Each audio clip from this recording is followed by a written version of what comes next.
of how my village survived Ebola. Bats brought the tiny Ebola gems. Too small to see. So small, yet so dangerous. Without realizing, grandfather had a little blood in his eye. Ebola gems came into his body.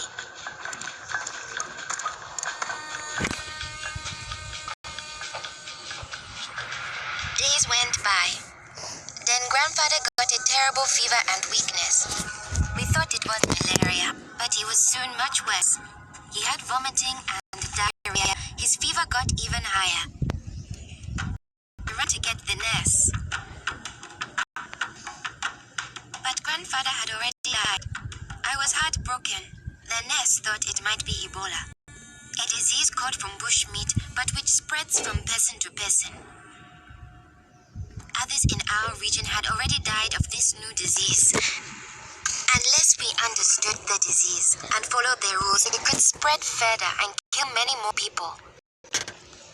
She explained that Ebola was in the body fluids of someone who was sick or had died of Ebola.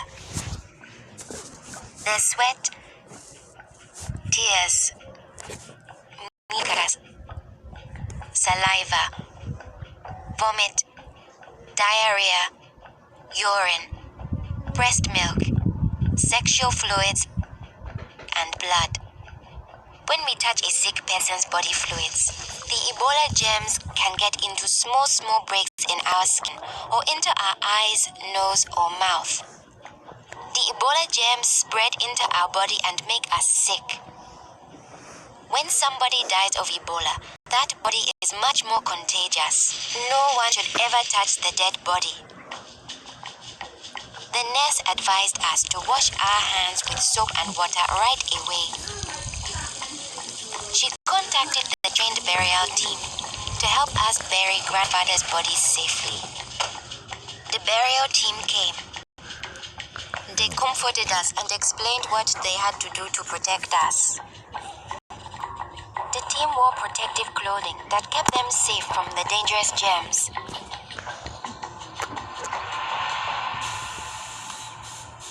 They sprayed grandfather's room and his body with chlorine to destroy the Ebola germs.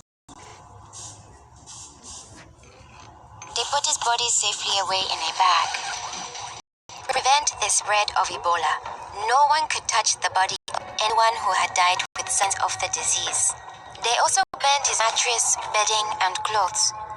Anything that might have his germs. All these actions made us safer. It was too great a risk to follow all our traditions. But we still honored grandfather in the time of Ebola. Our chief gathered all the villagers together after grandfather's death. He explained that it's natural for us to fear Ebola, but if we trust in our health workers and follow their rules, we could stop the disease. The nurse explained to us, when a person has symptoms such as fever, don't touch them. Get them to the treatment center right away. They will have the best chance of surviving and they won't spread Ebola. She advised us to wash our hands with soap and water many times a day. The whole village agreed to follow these rules. Since we all had close contact with grandfather, we were at risk of getting Ebola. We had to stay home. A health worker visited us every day to see whether we had fever or signs of sickness. We would show signs within 21 days if we had Ebola.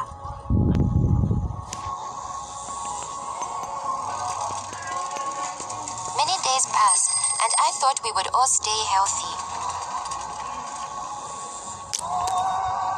But one morning, I found my mother burning with fever.